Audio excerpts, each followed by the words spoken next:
The conference hall fell silent when Maya Torres entered. She wore the standard human diplomatic uniform, deep blue with silver accents, but what drew every eye were her hands.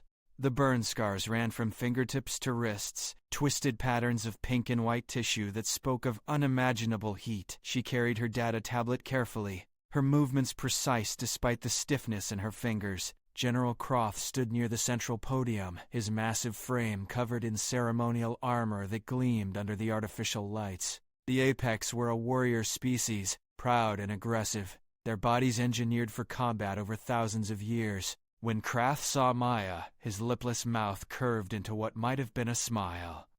"The humans send us this?" His voice boomed across the hall. "Look at her hands. Damaged. Scarred. This is what happens when a species tries to work with technology beyond their capability." Laughter rippled through several delegations. The insectoid Vrin clicked their mandibles in amusement. Even the usually diplomatic Celestrians looked away uncomfortably. Maya met his gaze but said nothing. She took her seat at the human delegation table, placing her tablet down with care. Her colleague leaned close, whispering that they could file a formal complaint, but Maya shook her head. Words meant nothing here. The galaxy had already decided humanity was weak, soft, barely worthy of their council seat. The summit dragged through its opening ceremonies. Species after species presented their military capabilities, their territorial expansions, their conquest statistics. Humanity's presentation was brief and unremarkable.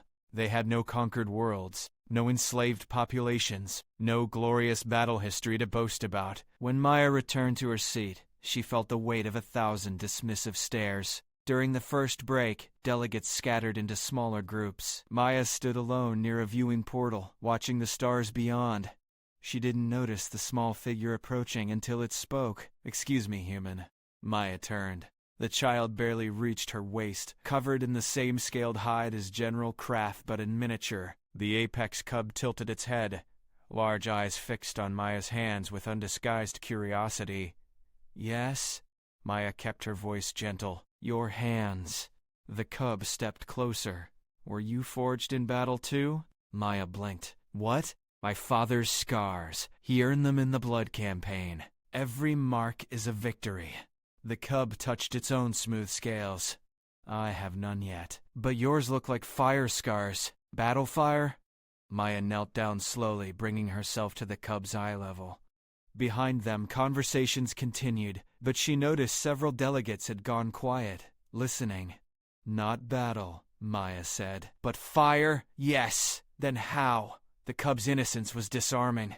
Maya held up her hands, turning them in the light. 7 years ago, I was an engineer on the colony ship Sentinel. 4,000 people traveling to establish a new settlement. 300 of them were children, about your age. The cub's eyes widened. We were 3 weeks from destination when the reactor began to fail. A cascade failure in the cooling system. We had maybe 10 minutes before a complete meltdown.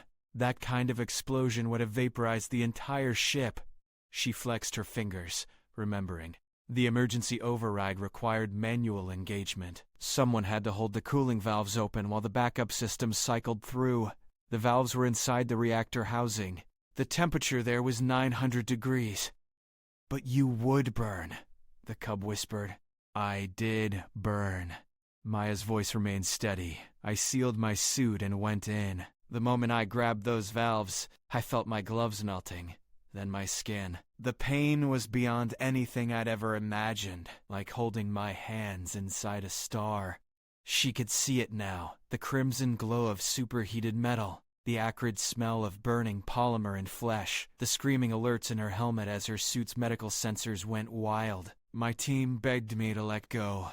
They said they'd find another way. But there was no other way. If I released those valves, everyone died. Every single person on that ship. So I held on. The cub's mouth hung open. 7 minutes. That's how long it took for the override to complete. 7 minutes with my hands wrapped around metal hot enough to liquefy bone. I remember counting seconds. I remember my team captain crying, telling me to stop. I remember thinking about the children in the passenger quarters, playing games, completely unaware that their lives depended on whether I could endure. Maya's hands trembled slightly. When the override finally engaged, I couldn't let go. My hands had fused to the valves. They had to cut me free. I spent 4 months in medical regeneration. They saved my hands mostly, but the scars are permanent. She looked at the cub. I wasn't forged in battle. I was forged in sacrifice. A massive shadow fell across them. General Krath stood there, his expression unreadable. Maya stood slowly, meeting his gaze without fear. I heard your story, human. His voice lacked its earlier mockery. Then you know what these scars mean, Maya said quietly. Krath looked down at his cub, then back at Maya. Something shifted in his eyes. Among the Apex, we earn our scars facing enemies. We wear them with pride because they prove our strength in combat. Paused. But you earned yours facing death itself to save those who could not fight. You held the fire so others would not have to. The hall had gone completely silent now. Every delegate watched. I mocked you, Krath said. I called you weak. I was wrong. He placed his massive hand over his heart in the apex salute of respect. You are no warrior. You are something more. You are a shield, a willing sacrifice. That is not weakness. That is strength we Apex have never known. The cub reached up and gently touched Maya's scarred palm. Forge-born, it said softly. Not by battle, but by choice.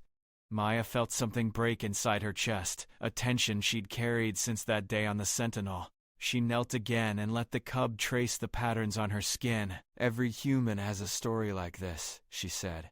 Maybe not as dramatic, but we all carry scars from the times we chose to burn. It's what we do. We don't conquer. We don't dominate. We endure. We sacrifice. We hold the fire so others don't have to. General Krath turned to address the assembled delegates, his voice carrying to every corner of the hall. I came here believing humans were the weakest species in the galaxy. I was right. They break easily. They burn. They scar. He looked back at Maya.